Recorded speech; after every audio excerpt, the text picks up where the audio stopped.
Ahoy! Today is a day of good news. What we're going to talk about here are good news for New World, because the devs are actually keeping their word. What they are promising is actually getting delivered this time, and that's pretty huge for us. I will get into that in just a second. First of all, I want to talk about some weapon changes that are happening on the PTR, because that is something that may be relevant for quite a few of you as well. Some of the new artifacts specifically, and not just weapons, have been changed. First of all, we have a change to Tempest Fury. Tempest Fury's passives are unchanged, and there are some things I'm actually curious about as to if the duration gets extended by the extra perk or not, based on the wording of Endless Spin, which I didn't notice until now. But what has been changed here is that instead of Keen Speed, there's now Refreshing Move on the weapon. For me personally, that's not a big upgrade for the playstyle that I'm going with. I think Keen Speed would have actually worked better. But for how the majority of players will likely be using this artifact, I think this would be somewhat beneficial at least. I think they would prefer this. That said, I don't think that even with the Whirlwind build around it, most players would prefer a Fortifying Whirlwind on there. Again, I think that's more of an armor perk. So I think perk-wise it's still not that great. And also, if you look down here, for some reason you cannot add a gem setting pin to it, which makes no sense considering the other perks on it, and that doesn't have an elemental effect of any kind. So I have no idea why that is the case, but it is the case. So I don't even know how much of a difference Refreshing Move will really make. I still think this artifact has some gaps in what it's meant to be and how it's executed. But, well, at least for some people this will be decent news. The next one will be bad news for anyone who wanted to use this in a very specific way. That's Venom. Venom, the spear that originally came with a passive that gives you extra poison damage for 20% of weapon damage for 5 seconds after heavy attacks. This has been changed to specifically heavy melee attacks only. So this means that all of the bow builds that were planned with this are out the window, and likewise apparently this was actually proccing on the fire staff heavy attack AoE. That's no longer the case, and it's now specifically for melee. It's supposedly still very good for greatsword, so it might still very much have a purpose there. Again, it could also be specifically used for the coup de grace damage itself, but then again, you might want to use another artifact along with that is more beneficial for your playstyle. There might be some niche approaches here and there, and it's worth keeping in mind that potentially later this year we'll be able to move during heavy attacks, which would give this a lot more value because they would be used on a lot more weapons more frequently. Maybe Warhammer as well, so few things worth considering still, but not as much of an overarching very good artifact for various different builds anymore as before through the restriction, which I personally think is fair enough though. Phoenix, the amulet, has gone through multiple changes by now. I think the duration was first nerfed from 2 seconds to 1 second, and now it's actually being increased again, but with a different condition. When you receive lethal damage, avoid death and become invulnerable for 4 seconds, after which you die. So it doesn't actually give you a second life anymore, but it just gives you a little bit more time to do things, which in some situations I think could still be very good. As a healer, just getting that one last necessary heal out in a push, for example, that could be a big deal. Likewise, getting a last bomb off, a last damage setup, anything of that kind could still be very useful. So I still think the effect here is going to be good. It's just different from before, and I think a bit more balanced as such. Also, it is still worth keeping in mind that this amulet continues to have Purify and Stamina Recovery. You can add protection to it, and I think you can add health to it as well. So this illegal perk combination here also keeps Phoenix interesting. I think there could be situations where you might get more value out of Purify than you would get out of health. That would be my case for this here, just put protection on it. But obviously that's subjective. Otherwise you could also just put health on it and bypass the protection. But yeah, I think Phoenix still pretty good, but changed from before. Also, a change that was definitely based on the feedback on PTR is all of the cooking recipes. And I'd like to thank Jake L here for pointing this out on the New World Database Discord. All of the other things were also found by people on the New World Database Discord. And here you can see that all of the ingredients required to craft 3 roasted new fish is now 3 times the ingredient, which means it's pretty much the same amount as it was on live, only that you craft 3 times as much for 3 times the resources required. You can see Before that it was 1 roasted new fish and then 1 of each. So really no change in that regard, other than the XP bonus being more beneficial if you're leveling cooking, but no longer the 5 times requirements, which are ridiculous. That said, I expected the legendary fish requirements to actually be lower. I thought you'd maybe need 1 roasted new fish and then everything else 3 times, because the legendary fish is incredibly difficult to farm at the moment. The drop rate is extremely low. Some people are trying around on my Patreon Discord trying to see if they could at all get any decent fishing going, and it's not looking great in terms of farm rate at the moment. So yeah, I am skeptical about how exactly this will go, if this will actually be popular.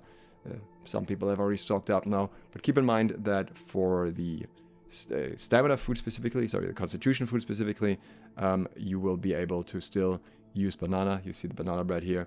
So that one's gonna be the all-rounder for most people. And then we have a massive block of changes here that comes from AGS technically, but thankfully Jake L has condensed it, because they've shoved the old patch notes in the middle of the new patch notes, and this is the version that just shows us the things that were changed and not everything else as well. At this point, a quick reminder to subscribe and click the bell if you find this helpful and informative. And also, if you'd like to support me further and get early trading tips for the patch in return, then consider doing so on Patreon. Now, these changes here are what they promised, because what they told us is that obviously there would be some hiccups on the PTR and some things they would have to sort out, and they would do that as soon as possible. But they told us that with the new combat script, they would be able to fix issues much, much quicker. They would be able to resolve a lot of the problems immediately, because they kind of don't have to go through the same test iterations. They don't have to load in the same amount of things every single time.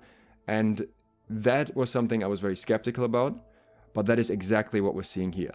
An absolute ton of the changes that were reported on the PTR, including some of the stuff that I reported, has already been fixed within, I think, less than a week, or roughly a week. And I was expecting, okay, going by their usual pace, this would be stuff that they maybe fix in like the next major patch, like a month down the, or a minor patch, like a month down the line or something, or maybe in a hot fix 2 weeks into the patch. But they were able to sort so much stuff out just on the PTR and drop another patch on the PTR. And maybe, who knows, maybe they'll be even able to do another round of this. And you will see just how much this is. This is absolutely crazy. So if they can continue in this direction and actually sort out problems the game had, or in the combat section at least, for a very long time this quickly, that would be huge for whatever's coming after this. So let's look at the changes. First of all, we have some general combat changes. Fix an issue where aim friction could be disabled during weapon swap. Fix an issue with the emote screen if the players ever enter Death Door. Fix an issue where player could appear to apply weapon oil to non-existent weapon. Fix an issue where disabling target lock will not disable locking onto targets while unarmed. Fix an issue with certain abilities to animate at a slower speed when performed by another player. And fix a bug with camera zoom not working consistently after death. This is just the basic stuff, I would say. And now we're moving on to the Slayer script changes, which are just an insane amount of very, very quick fixes. So weapon swapping while dodging would incorrectly cause exhaustion. Fixed. Everything I'm mentioning here is stuff that is fixed.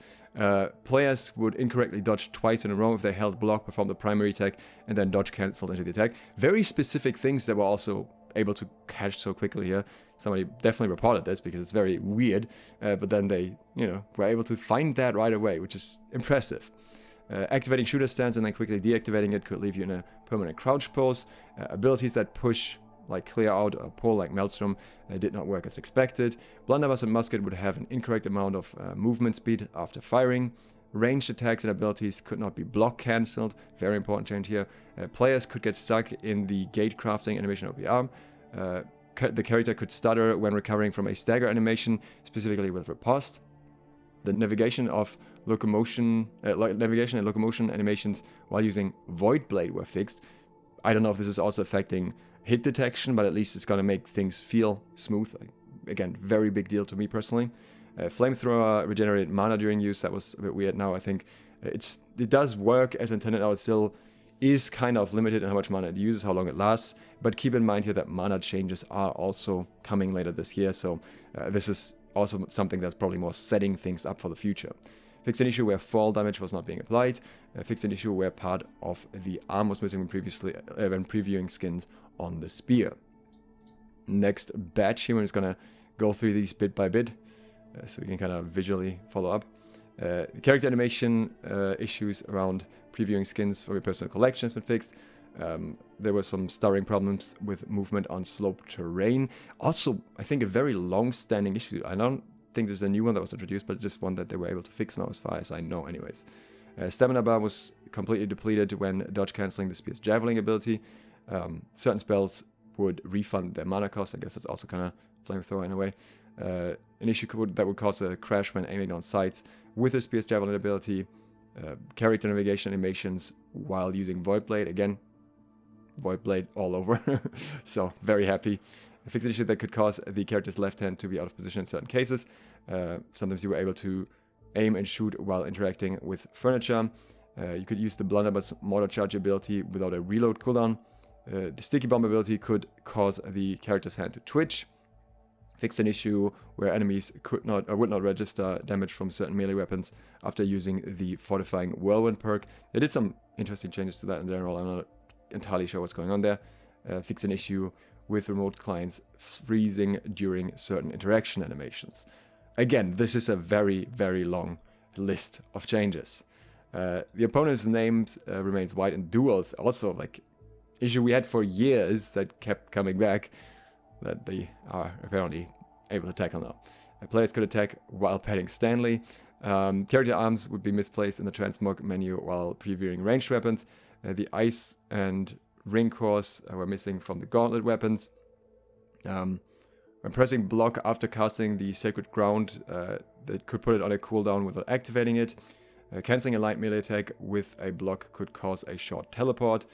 Prone posture transitions could be interrupted with repeated presses. Not entirely sure if that was something. I think this is kind of like the thing that made you jump back up. So also, if that is a very old issue, not really an issue anyways, but hey. Massive client and server desync when quickly moving a camera during attacks. Very interesting. That would probably affect a lot of swing manipulation. Mounted players could become unresponsive after feeding their mount multiple times in a row. Crouching while reloading the blunderbuss could put the character in a bad state. Alternating between Hatchet, light attacks, and aim throw could cause a bad animation state. Still waiting for the rending throw here, but hey. The transmog screen not appearing when changing skins while mounted. Hand positions being incorrect while previewing two-handed weapons in the transmog screen. Fixed an issue that caused a client crash when reloading the musket while prone. Using armor die while mounted, where you're not able to dismount afterwards. And weapon swap buffers could cancel dodge buffers. So much. I don't know if that was all reported stuff or if they just found a bunch of stuff at the same time, but I know that at least a fair bit of this was reported stuff. And that's all in a week. And then there's also some perk fixes. Refreshing Flesh. The rapier seems to be hit particularly hard with issues anyways at the moment. I was able to trigger multiple times in a single use. Fixed an issue where the Wizard's Head effect would increase mana inconsistently with other mana increasing perks, and updated the tooltip of all mana increases to specify that the increases mana by a percentage of the base value. Updated the functionality of the Sword's Empowering Whirling Blade perk to fix an issue where it was not scaling with the number of nearby targets as desired. Changed it from being a base damage bonus when 3 or more targets are nearby to if 2 or more targets are nearby, increase the damage listed by the listed amount for every nearby target to a maximum of 5 targets. So the more enemies around you, the better, kind of like with Hatchet, starting from 2 targets. Base damage increase max value was decreased from 52% total bonus to 24% per target to account for this change in functionality, which is effectively above, though. If you have 5 targets around you, like in a group of mobs, this would be a significantly higher increase than before. So at 2 targets, this would almost be the same value already, which would make this a lot more interesting in PvP, if I'm understanding this wording here correctly. The overall value here should definitely go up, because, well, actually maybe not, because it says No, maybe yes, maybe no. If 2 or more targets are nearby, yeah.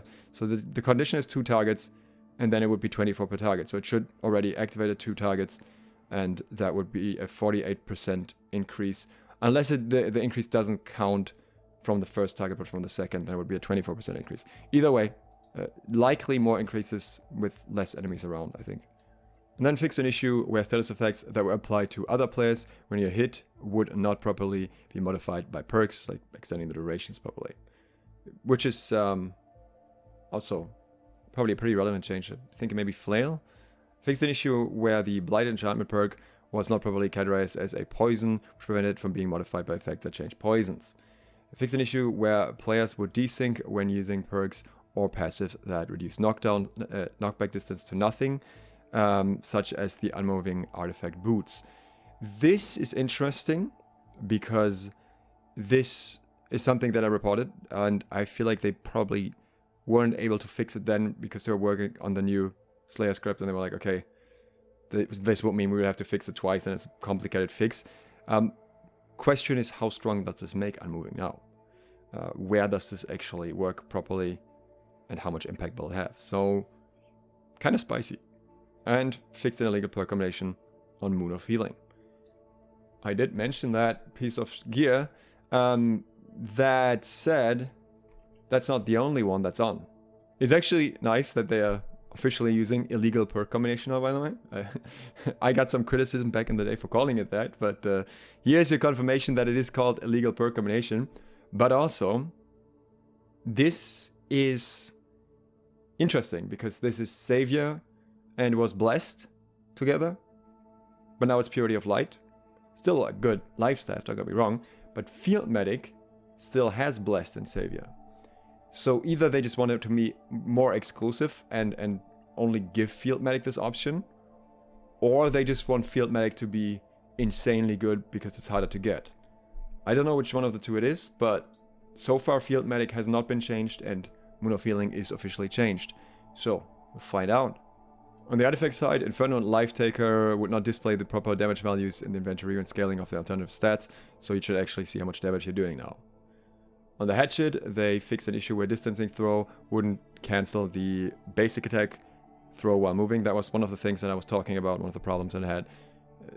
At least that one sorted out, so just waiting for Rending Throw again, but it's a fix. On the Musket, fix an issue where the Power Shot and Powder Burn cooldowns would reset when traveling through gates. Very weird. On the Rapier, fix an issue where an extra basic attack would trigger when cancelling Evade. In Arenas, they removed the center water fountain. This was actually done with the first patch, they only added it now, from the gladiatorial themed 3-3 map in order to enhance sight lines and improve overall match fairness. My biggest gripe with this arena, and I've mentioned that again in the thread and they've acknowledged that, is that the stairs are a huge balance problems between ranged and melee because there's so many attacks that just don't connect, which maybe Slayer script is also improving. For mounts, there's some desync issues with jumping that have been there since the start, and they are actually sorting those out. And also they fixed the inventory being inaccessible while on the mount collection screen, so that should work again. Again, items get that patch note for Magnify and how it works now, but that's already been on the PTR as well, same thing here. Then under UI and UX, there are some more notes. Sometimes the UI could cause the client to crash when viewing the improved Finder's screen. The master level requirement number is off by 1 in the group finder. The consumable cooldowns visual sometimes is not playing, even though the cooldown is actually active. Fix an issue that caused housing actions to not properly disable. And fix an issue that caused a dodge and weave trade to grant haste even when used below full stamina, which was exactly how it was meant to be balanced. So kind of funny that one didn't fully go through, but yeah, at least it's fixed now. Fixed an issue or bug that was causing the Q stats in the UI to sometimes show an incorrect formatted timer. And then Allude fixed an issue that caused the spicy hotpot to increase the benefit of healing foods. I think this was something that was used in wars. All in all, an absolutely crazy amount of fixes. I don't even know how long I was talking, but this was a lot just for a small quote-unquote patch fix, whatever, on PTR. Just a in-between kind of sorting things out thing. Obviously, you could argue, yeah, well, there were a lot of bugs with Slayer script, and that's why that's the case. But really, those are very, very minor bugs for the most part, and very specific bugs where you need to dig relatively deep to even find them in the first place. So them having fixed that many that quickly, no, I'll just give them props for that. That is just impressive in my opinion. So we'll see what happens in the next patches down the line. I'm hoping they are able to keep this up and continue in this direction. And if that's the case, then I have a lot more hope for whatever the future brings for New World, because if they're actually able to do things at a more steady pace, then that sorts out one of the main issues that the game has, because so far we have kind of always been feeling like the game is just dragging behind where players want to be. It's just too slow in terms of new content and everything, and obviously things like this can massively accelerate that. So I'm very much looking forward to see what they will do with this. If you're interested in more about that, or in gigantic content, as well as Nightingale, we're still on that, then consider subscribing and clicking the bell to get notified of upcoming videos. Thanks to my patrons for supporting this video, and thank you for watching. SLOTH out.